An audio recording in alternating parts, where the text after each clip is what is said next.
My older sister posted a picture of me holding my 6-year-old daughter with the caption, "Some mistakes grow up and make more mistakes." My whole family liked it. Some laughed, some added comments, some just reacted with those laughing emojis people use when they want to humiliate you without actually saying the words out loud. But my husband didn't react at all. And somehow that scared me more than the post itself. I had my daughter Lily when I was 20 years old. I wasn't married. Wasn't even close to being married. Her biological father was a guy I dated for maybe 5 months during community college before he disappeared the second I told him I was pregnant. By the time my stomach started showing, he had already blocked my number. I raised Lily alone for the first 3 years of her life. I worked double shifts at a diner outside Columbus, took night classes twice a week, and stretched every dollar until it practically tore in half. Some months I had to choose between gas and groceries. A few times I stood in line at the food pantry, praying nobody I knew would see me there. My family never helped. Not once. My mother told me I should have given the baby up before I ruined my future. My father kept saying I was too immature to raise a child. And my sister Rebecca made sure everybody knew I had embarrassed the family. Nobody offered babysitting. Nobody helped with rent. Nobody showed up when Lily was born. When Lily turned 3, I met Caleb. He was a diesel mechanic, divorced, quiet, and the kind of man who listened more than he talked. He never cared that I was a single mother. Never cared that I came with baggage. Never cared what my family thought about me. We got married when Lily was 4. 6 months later, he legally adopted her. Lily started calling him Dad before the adoption papers were even finalized. And honestly, nobody could have blamed her. He packed her lunches, read bedtime stories, sat through cartoons he hated, held her hair back when she got sick, loved her in a way my own family never even tried to. My parents tolerated Caleb because he was stable and hardworking. But they never truly accepted Lily. You could see it in small things. My mother forgetting Lily's birthday every year. My father calling her the kid instead of using her name. Rebecca bringing treats for her own children during family gatherings while pretending she didn't notice Lily sitting there empty-handed. I noticed it. Caleb noticed it. And Lily noticed it too, even if she didn't fully understand why it hurt yet. That Thursday in October, I got off work exhausted. I'd been working overtime for almost 2 months at the accounting office where I worked, and I could feel the stress sitting in my shoulders and jaw like bricks.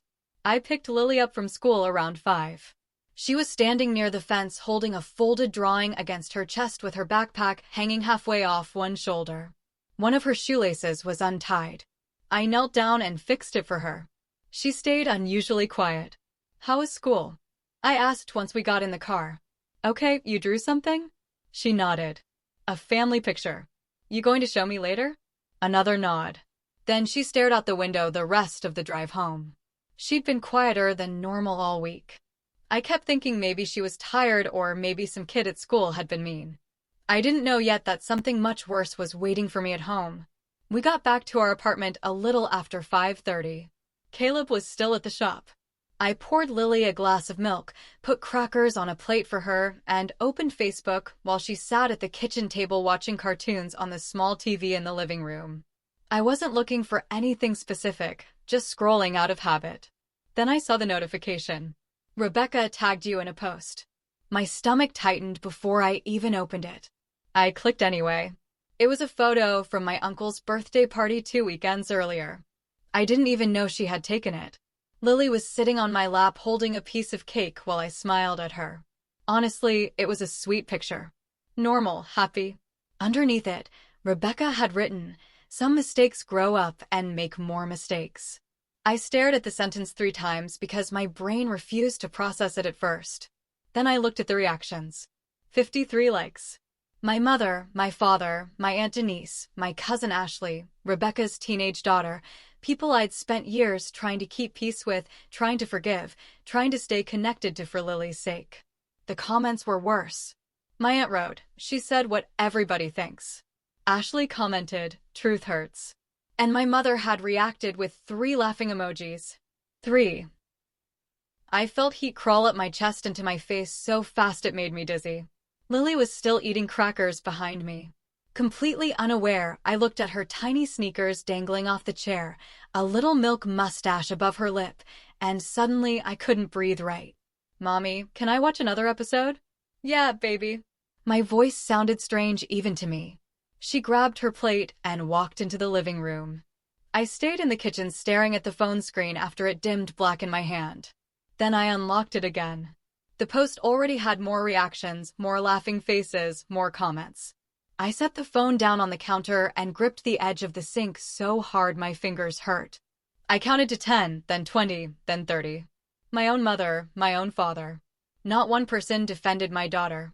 I heard the front door open around 6:15. Caleb walked in wearing his work jeans stained with grease around the knees. He tossed his keys into the bowl near the entrance and immediately looked at me. He always knew when something was wrong. "What happened?" I didn't answer. I just handed him the phone. He wiped his hands on his jeans before taking it. Then he read the post silently. I watched his eyes move down the comments, down the reactions, reading every single name. His expression barely changed. That was the thing about Caleb. When something hurt him, he got quieter, not louder. The anger settled deep instead of exploding right away. He handed the phone back to me. "Did Lily see it?" "No." "Your mom reacted, too?" I nodded. "And your dad?" "Yes." He stood there another second, then walked to the sink and washed his hands all the way up to his forearms, slowly, carefully, like he was trying not to break something. Afterward, he poured himself a glass of water and looked toward the living room where Lily was sitting cross-legged on the floor watching cartoons. "I'm going to shower," he said calmly. "Dinner at 7? Okay." He disappeared into the bedroom. I stayed in the kitchen and started making dinner. Chicken, rice, frozen vegetables, simple food.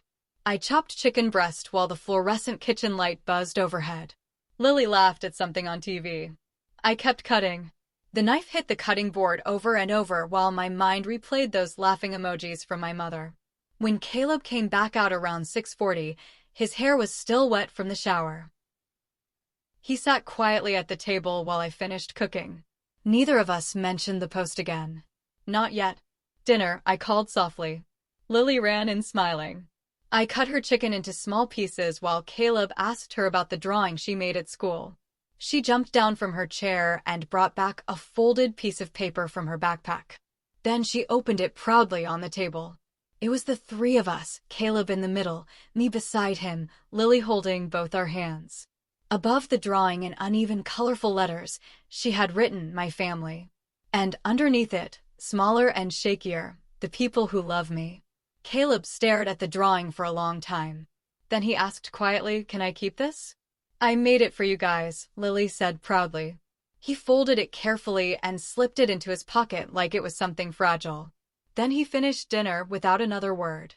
Later that night, after Lily fell asleep halfway through her bedtime story, I walked back into the living room and found Caleb sitting on the couch with his phone in one hand.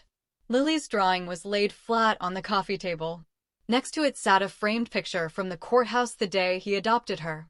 The three of us smiling, Lily holding a sunflower bigger than her face. "What are you doing?" I asked quietly. "One thing, Caleb." He finally looked at me. "Your sister posted that at 3:27 this afternoon," he said calmly. "Your mother reacted 4 minutes later. Your dad after that. By 5 o'clock, over 50 people were laughing at our daughter." I swallowed hard. "You want me to do nothing?" I thought about Lily writing "the people who love me" in shaky little letters. Thought about 6 years of trying to make my family love her. 6 years of begging for scraps of respect. 6 years of pretending things didn't hurt. Then I looked back at Caleb. "Do what you need to do." He nodded once, then he picked up his phone. Caleb took a picture of Lily's drawing first. Then he took a picture of the framed courthouse photo. He placed them side by side in a single post. I stood behind the couch reading over his shoulder while he typed. His fingers moved slowly, carefully, like every word mattered. Finally, he posted, "This is my daughter. I have the court papers that prove it. Anybody mocking her is mocking me, too. And I promise you that won't end well." That was it. No names, no tagging Rebecca, no direct reply to the original post. Just those 4 lines and the 2 pictures. Then he locked his phone and placed it face down on the coffee table. "You're done?" I asked. "Yep, you're not going to argue with Rebecca." I wasn't talking to Rebecca. He leaned back against the couch cushions. I was talking to everybody else. For a few minutes, nothing happened. The TV kept flickering silently in the background. The kitchen light buzzed the same way it always did. Then his phone started vibrating. Once, twice, again, and again. Neither of us touched it. The vibrations kept rattling against the wood table while we sat there in silence. After almost 10 minutes, I finally picked it up. 34 notifications. Most of them shocked me. My coworker Jenna commented, "Lily has amazing parents." Our upstairs neighbor wrote, "That little girl deserves better relatives." A distant cousin I hadn't spoken to in years messaged me privately. "I left the family group chat tonight. I'm done with these people." But buried underneath all of that was a missed call from my mother and a 48-second voicemail. I stared at it without pressing play. Caleb noticed immediately. "Don't listen to it tonight." I wasn't planning to. He nodded once. Then after a long silence, he said something that made my stomach tighten. "I'm calling the attorney tomorrow." I looked at him. "What attorney?" "The one who handled Lily's adoption." My forehead creased. "Why?" "To talk." "That sounds serious." "It is serious." He stood up, grabbed Lily's drawing and the courthouse photo and carried both into our bedroom. I stayed alone in the living room with my mother's voicemail glowing on my screen. For the first time in my life, seeing the word mom on my phone didn't feel comforting. It made me angry. I turned the phone off without listening. Caleb came back a few minutes later holding 2 mugs of reheated coffee. He handed me one and sat beside me. Neither of us spoke much after that. The next morning, Caleb called the attorney at 8 sharp. I was pouring cereal for Lily when I heard his voice from the hallway. He spoke quietly, gave our names, mentioned the adoption date, and said we needed an urgent appointment. Then he hung up and walked back into the kitchen. "We're seeing him at 2. I blinked at him. "You already got an appointment?" "Yeah." I looked down at Lily. She was humming to herself while drawing shapes and spilled cereal milk with her spoon, completely unaware her entire world had almost been humiliated publicly by people who shared her blood. "I'll leave work early," I said quietly. Caleb nodded. I drove Lily to school like normal. I kissed her forehead before she got out of the car. She paused halfway through opening the door. "Mommy." "Yeah. Are you mad?" The question hit me harder than I expected. "No, baby. You look sad." I forced a small smile. "I'm just tired." She accepted that answer immediately. Kids trust you even when you don't deserve it. I watched her run toward the school entrance with her backpack bouncing against her shoulders. Then I sat in the parking lot another minute before driving away. At work, I avoided Facebook completely.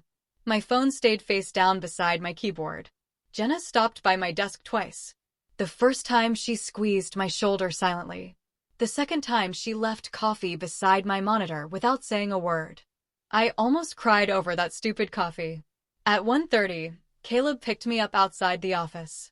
Neither of us played music during the drive downtown. The attorney's office sat inside a small brick building near the courthouse.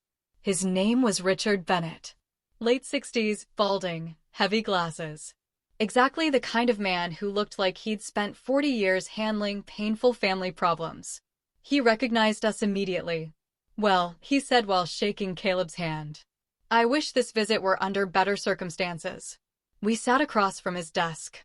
Caleb explained everything first. The post, the caption, the comments, the reactions from my parents. He showed screenshots from the night before. Mr. Bennett read every single one slowly. His expression hardened more with each page. Finally, he removed his glasses and folded his hands together. "Did your daughter see any of this?" "No," I answered quickly. "Good." Then he asked, "Has there been previous behavior like this?" Before I could answer, Caleb opened a folder he had brought from the truck. I frowned immediately. I had never seen that folder before. Inside were printed screenshots, photos, dates, notes, 3 years' worth of incidents, pictures from family gatherings where Lily sat alone while the other children played together, screenshots of passive-aggressive comments, lists of things my mother and sister had said. My chest tightened. You kept all this? Caleb didn't look at me. I started after your mom ignored Lily's birthday dinner. I barely remembered that night. He remembered everything. Mr. Bennet spent almost 15 minutes going through the folder. The room stayed completely quiet except for papers shifting across his desk. Finally, he looked up. You have options. I swallowed. What kind of options? First of all, legally speaking, Lily is fully your daughter and Mr. Walker's daughter. He gestured toward Caleb. That adoption is permanent and protected. Caleb nodded. Mr. Bennet continued, that means you control access to your child. Contact, public references, photographs, communication. I frowned slightly. My parents are still her grandparents. Biologically, yes, he said calmly. Legally, they do not have automatic rights to your child. The room went quiet. What exactly are you suggesting? I asked carefully. I'm suggesting formal cease and desist letters. My heartbeat sped up. To who? Your sister for the post itself. Your parents for participation and public harassment. Any other adults who joined in publicly? I stared at him. You can really do that? Absolutely. He slid the screenshots into a neat stack. What your sister posted publicly about a 6-year-old child could easily qualify as defamation and harassment under state law. I looked at Caleb. He looked completely calm, almost too calm. Mr. Bennet continued, I'm not recommending a lawsuit right now. I'm recommending boundaries, legal boundaries. What would the letters say? 3 things. He held up 3 fingers. 1. No posting photographs or references to your child online. 2. No direct contact with your child without parental permission.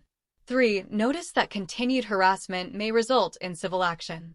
I sat there trying to process everything. My mother receiving a legal letter. My father too, Rebecca opening one. The entire thing felt unreal. Then Lily's drawing flashed through my head. The people who love me. I suddenly realized something that made me feel sick. For years, I'd been protecting my family from consequences, not protecting my daughter from them. Caleb rested his hand gently on my knee. You okay? I nodded slowly. Mr. Bennet looked directly at me. Mrs. Walker, this only works if you're both fully committed. Once the letters are sent, relationships may change permanently. I thought about my mother laughing publicly at my child, about my father silently approving it, about Rebecca humiliating Lily in front of dozens of people. Then I answered, I'm committed. Caleb squeezed my knee once, Mr. Bennet nodded and reached for a yellow legal pad. Then let's begin. He asked for names, addresses, dates. I recited my parents' address from memory without hesitating. That hurt more than I expected. When we finally left the office, the afternoon sun felt too bright, too hot. Caleb opened the truck door for me. You all right? Yeah. You sure? I looked down at my hands. I think so. He studied me another second. You regret it? I thought about Lily sitting alone at family parties, about my mother forgetting every birthday, about Rebecca's caption, about 50 strangers laughing at my daughter online. No. And for the first time in years, I actually meant it.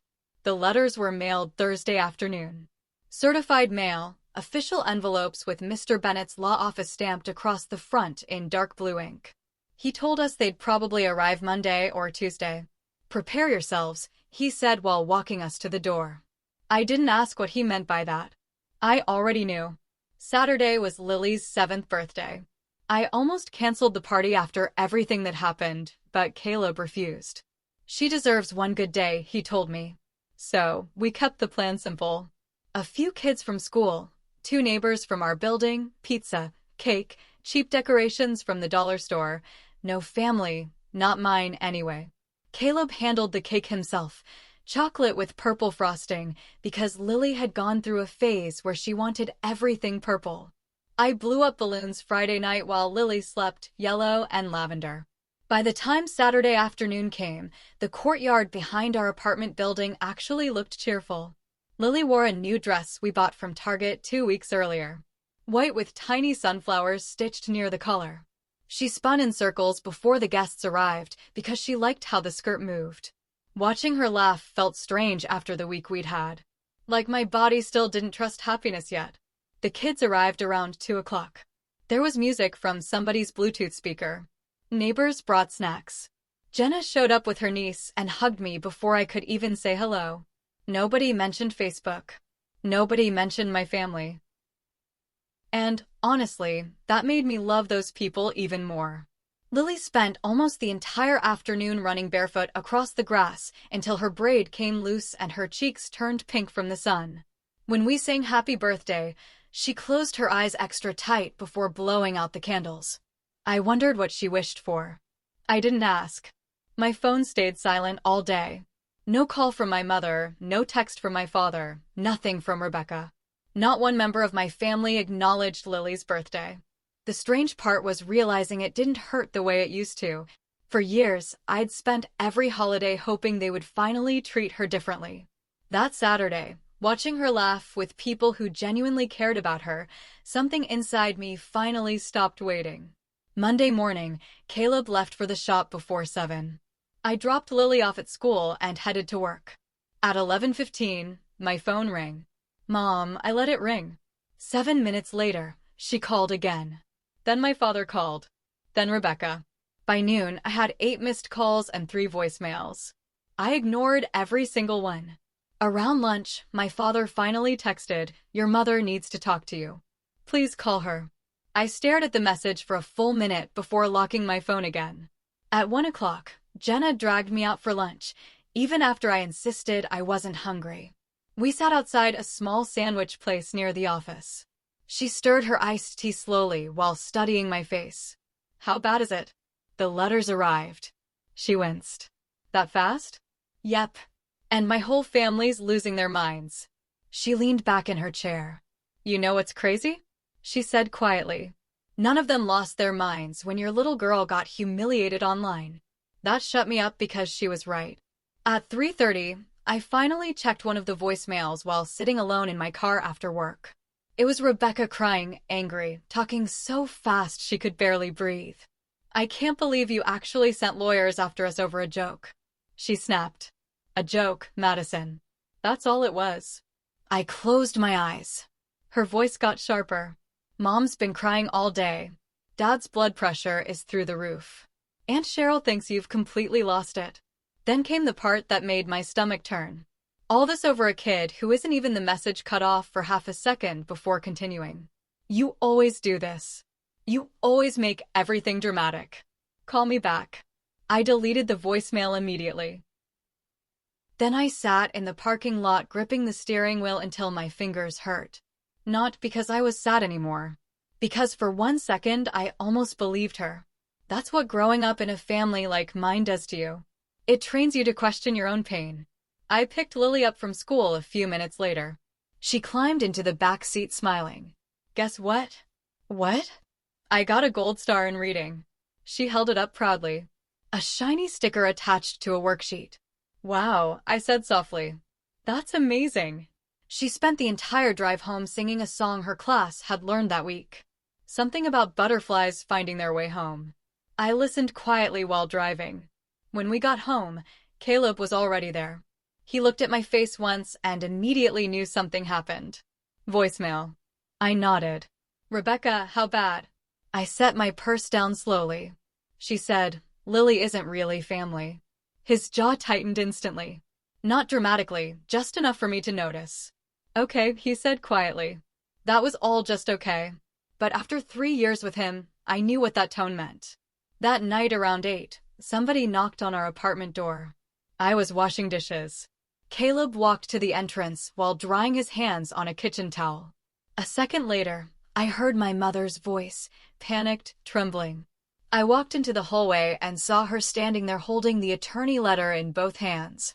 The envelope was bent from how tightly she'd been gripping it. She wore the floral church blouse she always put on when she wanted to look soft and harmless. Her eyes were swollen red. "Honey," she said the second she saw me. Caleb moved slightly, but he didn't fully let her inside. He stayed between her and the living room, polite, solid, like a locked door with good manners. "What do you want, Mom?" "We need to talk." "I'm busy." "Please, 5 minutes." I crossed my arms. Behind me, I could hear Lily's cartoon still playing softly from the couch. My mother lifted the letter shakily. This is insane. No, I said calmly. What Rebecca posted was insane. She didn't mean it like that. She posted my child online and called her a mistake. It was dark humor. I stared at her. You laughed at it.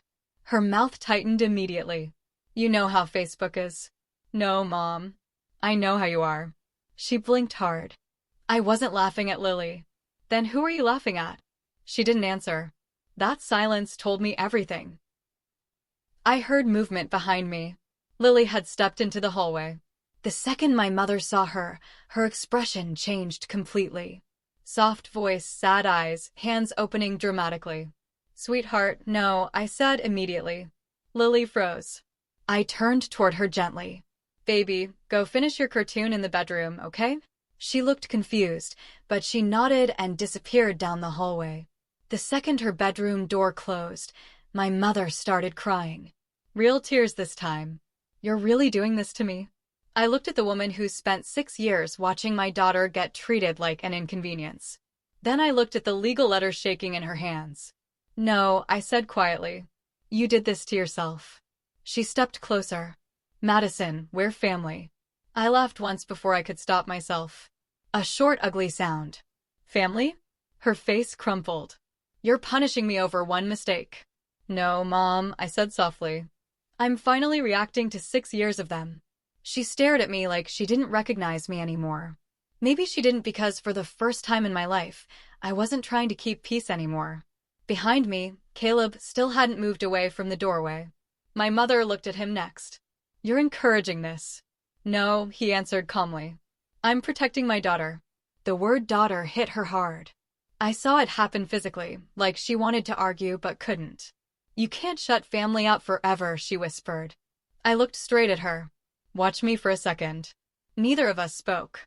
Then I said the thing I'd been holding inside for years.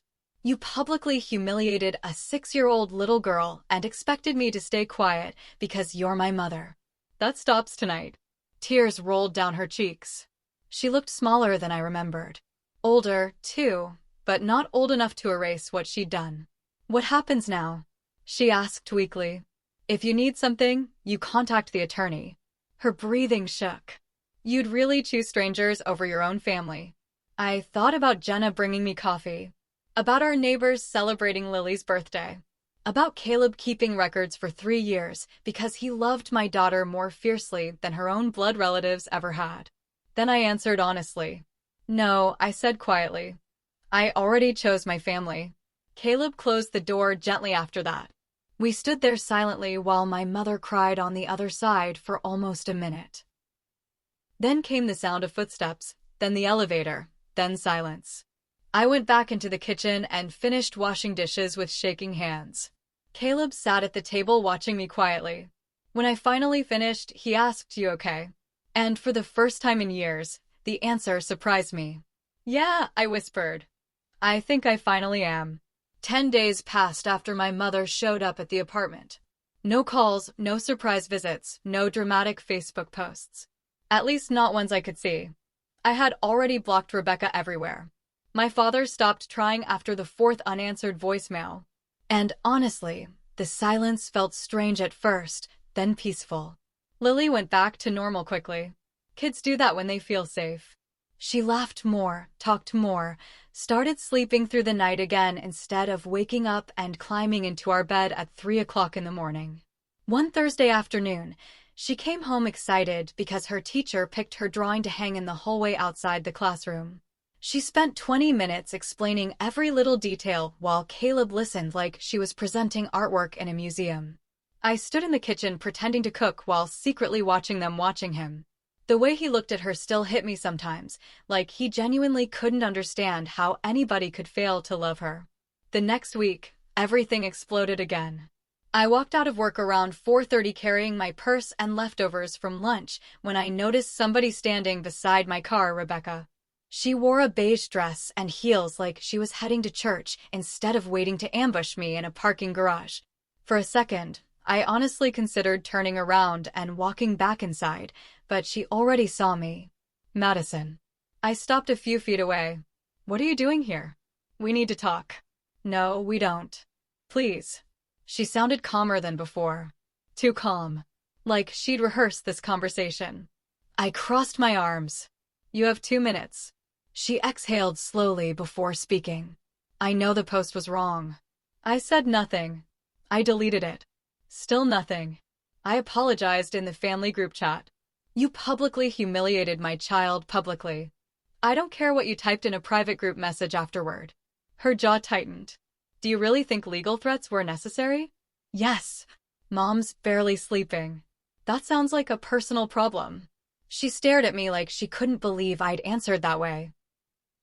Honestly, neither could I. Old me would have softened already. Old me would have apologized just to end the conversation. But something in me had changed after that night at the apartment door. Rebecca lowered her voice. You've completely blown this out of proportion. No, I said quietly. You're just not used to consequences. A flash of anger crossed her face, then disappeared. She switched tactics immediately. Classic Rebecca. You're isolating Lily. I almost laughed. You ignored her for 6 years. That's not true. You used to bring treats for your kids and pretend not to notice her sitting there. That happened maybe once. It happened enough. She looked away first. That alone told me I was right. People avoid eye contact when the truth corners them. Mom misses her. She muttered. Mom had 6 years to love her correctly. Rebecca stepped closer. She's still your mother and Lily is still my daughter. That shut her up for a second. Then she said the thing that changed the entire conversation. Ethan lost his job. I blinked. What? My husband? She snapped impatiently. After the lawyer letters started circulating, his father found out about everything. Then people at work started asking questions. They started digging into other problems. Other problems? Interesting wording. I frowned. What does that have to do with me? The letters started all of this. No, I answered immediately. Whatever your husband was hiding started all of this. Her eyes watered instantly. Real tears this time. Not the controlled kind she used when she wanted sympathy. We're drowning right now, Madison. I stayed silent. We might lose the house again. Silence. Emma might have to leave college. Emma was her daughter, 17 years old. I remembered babysitting her when she was little. Rebecca wiped her face angrily. Mom thinks if you withdraw the letters, everything might calm down. There it was. The real reason she came. Not guilt, not remorse, damage control.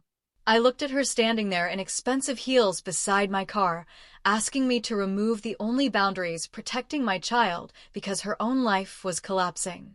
And suddenly, I understood something important. Rebecca never believed she did anything truly wrong. She only believed she shouldn't have suffered consequences for it. No, I said. Her face hardened instantly. Madison, no. Please, no. She stepped closer again. You're being cruel. I shook my head slowly. No. Cruel was humiliating a 6-year-old online. That was a joke. It stopped being a joke when my daughter became the punchline. Her mouth pressed into a thin line. Then she said quietly, "You're going to end up alone." For some reason, that made me smile. Not because it was funny, because it was outdated. I have Caleb, I said calmly.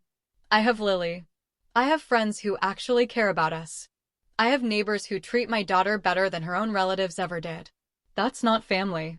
Yes, I answered softly. It is. Something in her expression cracked right then. Not sadness, not regret, pride, the realization that she wasn't controlling this anymore. You've changed, she whispered. Yeah, and not for the better. I looked directly at her. I think maybe for the first time in my life, I changed for myself. For a second, neither of us moved. Then she grabbed her purse tighter against her chest. You're unbelievable. Maybe you think you won. This isn't a competition. It sure feels like one. I unlocked my car. Rebecca's voice sharpened behind me.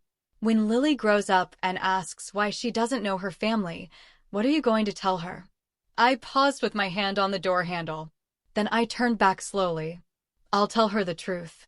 Her eyes narrowed that people who truly loved her stayed. Rebecca looked like I slapped her. Good. I got into my car and shut the door before she could answer. My hands trembled slightly while I started the engine. Not from fear, from adrenaline. I sat there another minute, watching her walk back to her SUV without looking back once. When I finally got home, Caleb and Lily were in the kitchen making cookies.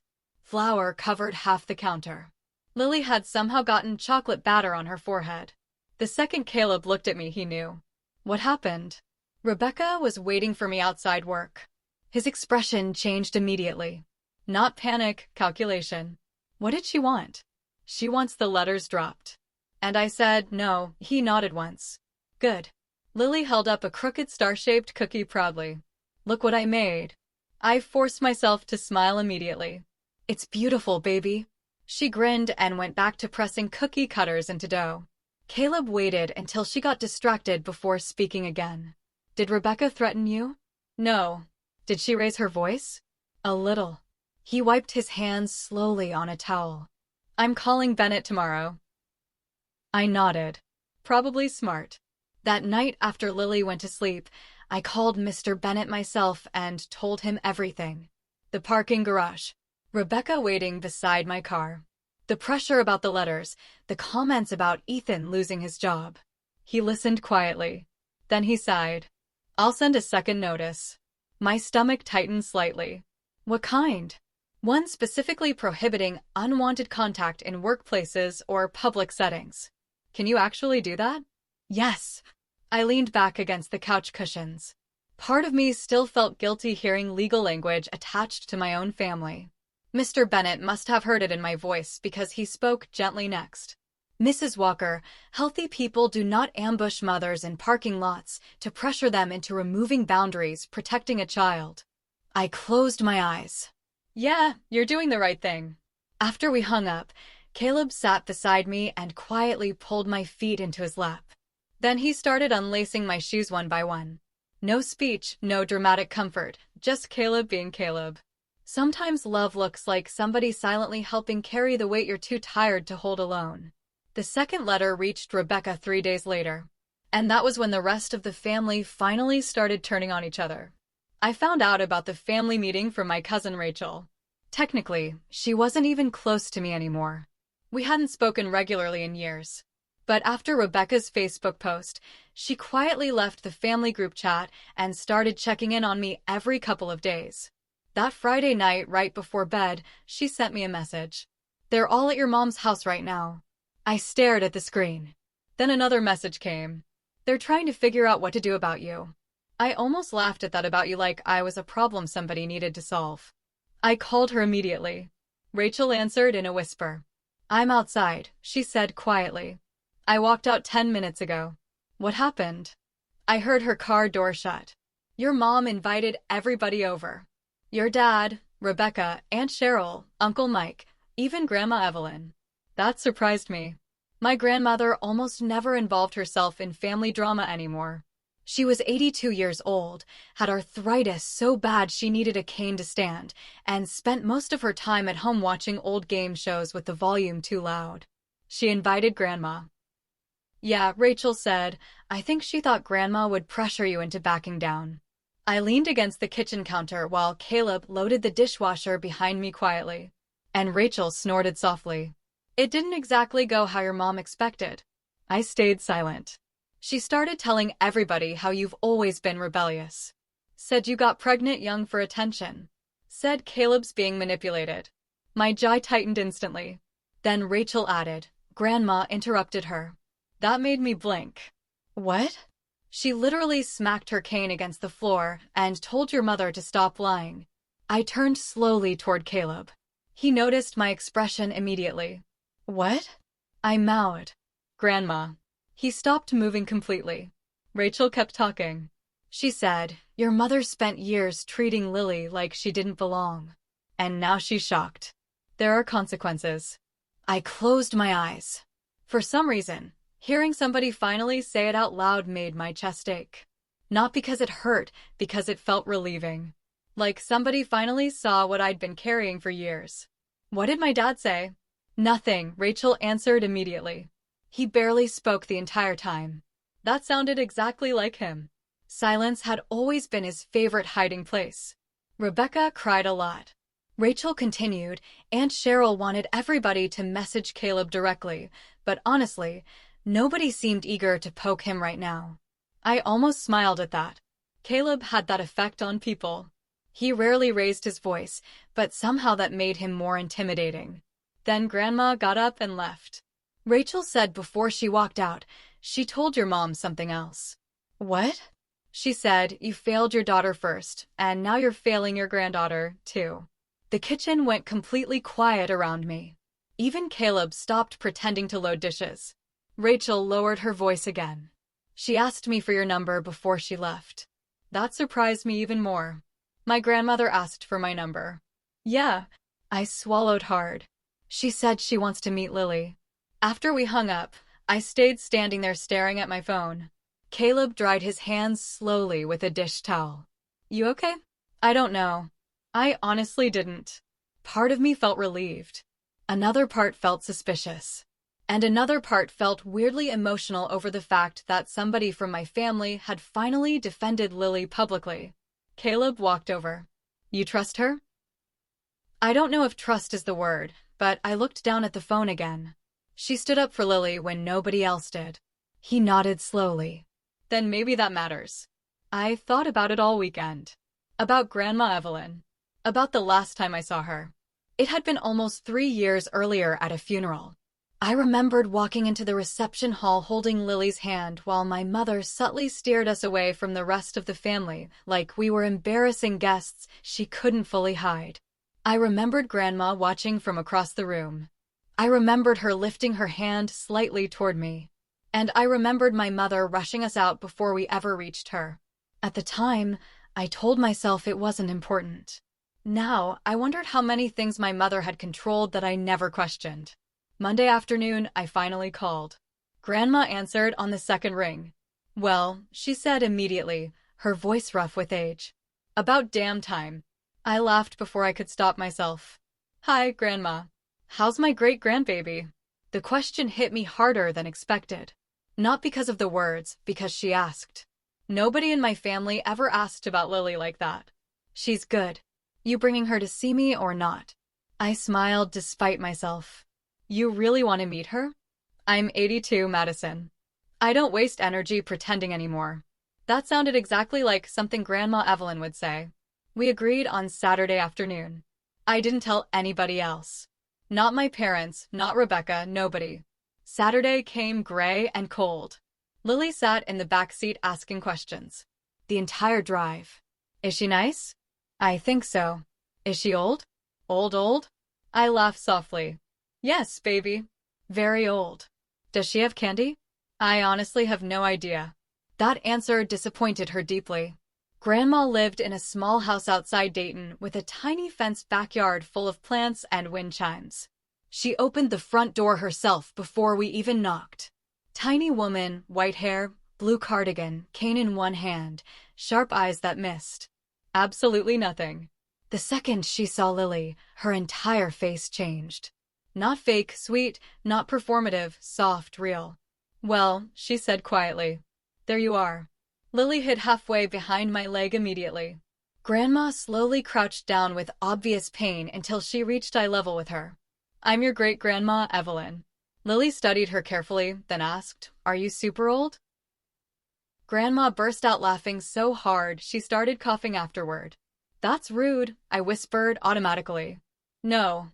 Grandma wheezed while laughing. "It's accurate." Lily finally smiled. That was all it took. The house smelled like cinnamon and coffee. Grandma had cookies waiting on the table before we even arrived. Lily relaxed surprisingly fast. Within 20 minutes, she was sitting cross-legged on the rug, explaining her favorite cartoons while Grandma listened like every word mattered. I sat quietly on the couch watching them. Watching Lily slowly trust somebody new always felt fragile somehow, like witnessing a stray animal decide not to run. Grandma asked about school, about swimming lessons, about Caleb. And Lily answered everything happily between bites of cookies. "He makes pancakes on Saturdays." She informed Grandma seriously. "Does he now?" "And he lets me crack the eggs even though Mom says I make a mess." Grandma glanced toward me. "Smart man." After a while, Lily wandered into the backyard to look at a bird feeder hanging near the porch. Grandma poured fresh coffee once we were alone. Then she looked directly at me. "I owe you an apology." My chest tightened instantly. "For what?" "For not stopping your mother sooner." I looked down at my coffee. "You didn't know everything." "No," she said quietly. "But I knew enough." The honesty in her voice almost hurt worse than excuses would have. She reached across the table slowly and touched my hand. "You protected that little girl when nobody else did." I swallowed hard.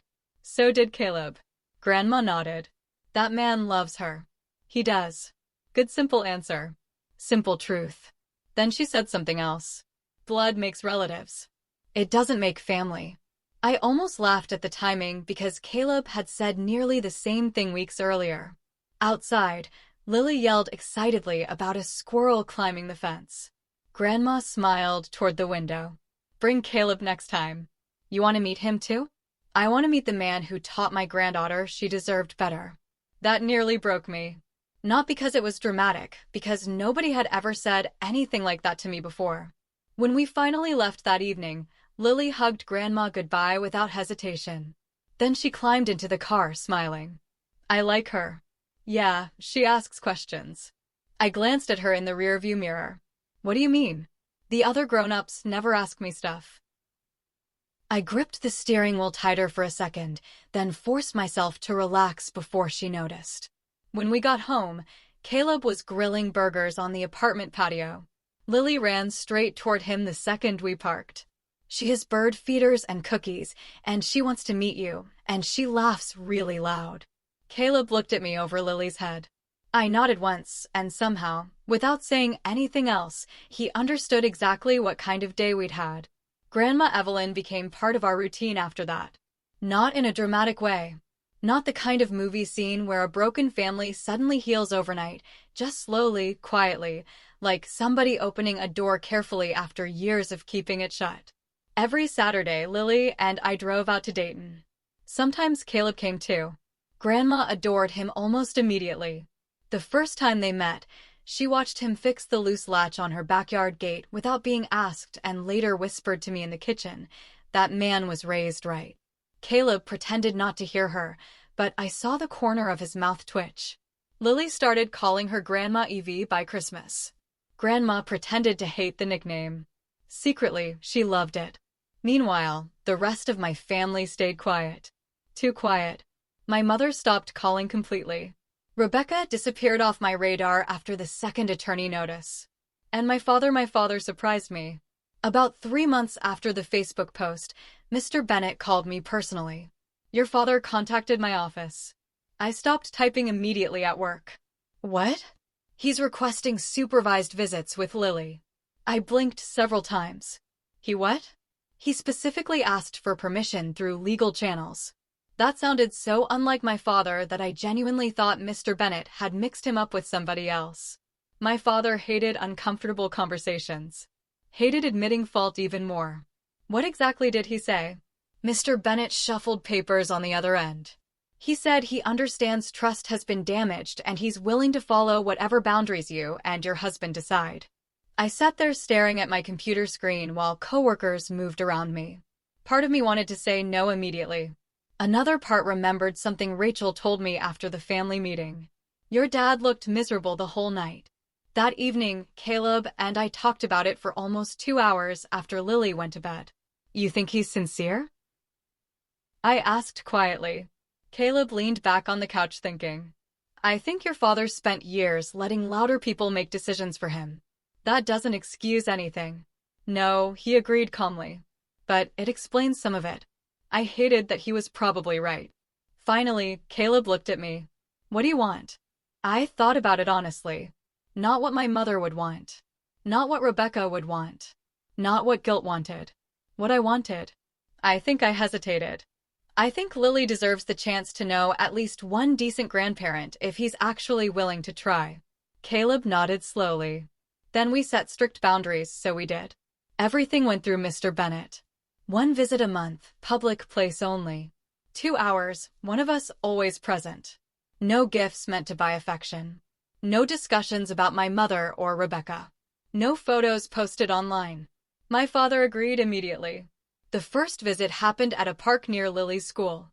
I almost canceled 3 separate times that morning. My stomach stayed tight the entire drive there. But when we arrived, my father was already sitting at a picnic table holding 2 coloring books and a small pack of crayons. No giant presents, no emotional speeches, just crayons. Lily stayed close to Caleb at first. Understandably, my father looked older than I remembered. Smaller, too. Age had finally caught up to him after years of pretending it never would. When Lily finally sat beside him, he looked nervous. Actually nervous. I had never seen my father nervous around anybody. "You like drawing?" he asked carefully. Lily nodded. Then she immediately started talking about dolphins for some reason. Kids decide conversations with zero logic.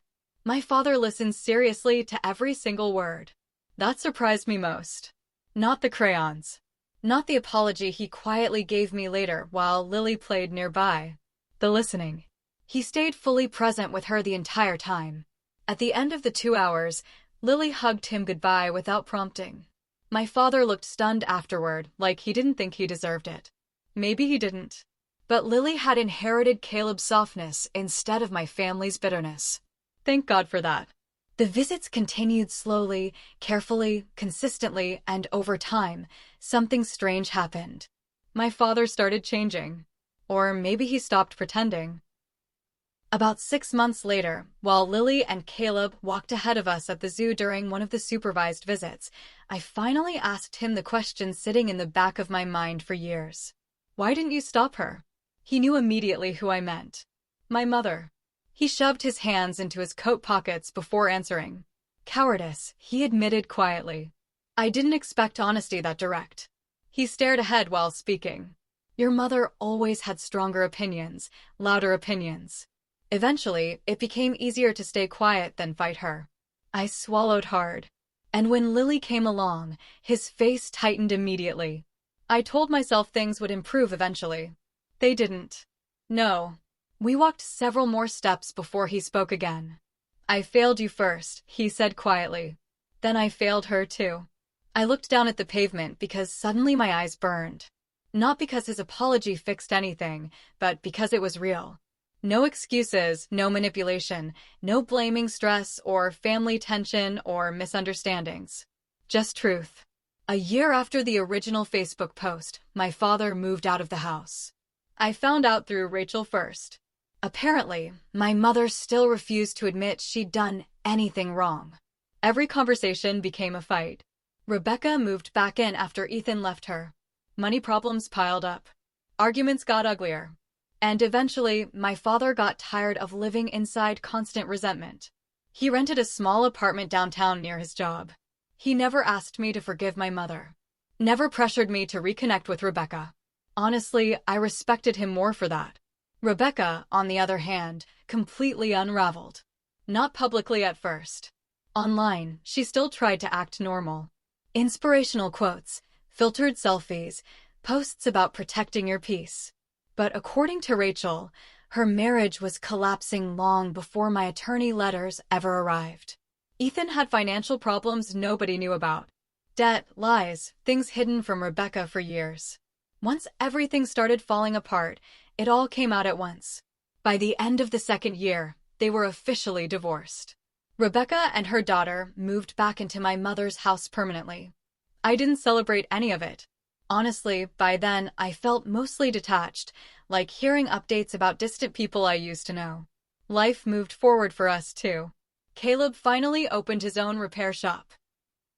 Small building, 3 bays, hand-painted sign. He worked insane hours the first 6 months trying to keep it alive. I handled bookkeeping at night after Lily went to sleep because accounting was the one useful thing my stressful office job had actually taught me. Money stayed tight at first. Then one large commercial client found Caleb through a recommendation from one of my coworkers. After that, things stabilized. Not rich, not glamorous, but stable. And stability felt luxurious after the life we'd lived before. Lily changed too. She grew taller. Started reading chapter books way above her grade level. Lost her front teeth. Became obsessed with science documentaries and stray cats. Grandma Evelyn passed away during the winter when Lily was 9, peacefully in her sleep. The funeral was small, simple, exactly what she wanted. She left her little house to Uncle Ray. But she also left something else. A modest education fund for Lily and a handwritten letter for me. 3 pages. Shaky handwriting. I read it once sitting alone in our bedroom while Caleb stayed outside with Lily. Then I folded it carefully and placed it inside my nightstand drawer. I never needed to reread it. I already knew what it said mattered because for the first time in my life, somebody in my family had truly seen me clearly and loved me anyway. 2 years after the Facebook post, life looked completely different. Not perfect, but peaceful, which honestly mattered more. One Sunday afternoon, I sat at the dining table helping Lily with math homework while Caleb assembled a bicycle in the courtyard outside our apartment building. Uncle Ray sat in the living room reading the newspaper while eating orange slices from Grandma Evelyn's old tree. The apartment smelled like coffee and cinnamon. Normal smells, safe smells. Lily frowned down at her worksheet. "How do you spell enough again?" I spelled it out for her. She repeated it twice under her breath while writing carefully. Then she kept working. Outside the window, Caleb tightened something on the bike handlebars while sunlight hit the side of his face. I looked around the apartment quietly.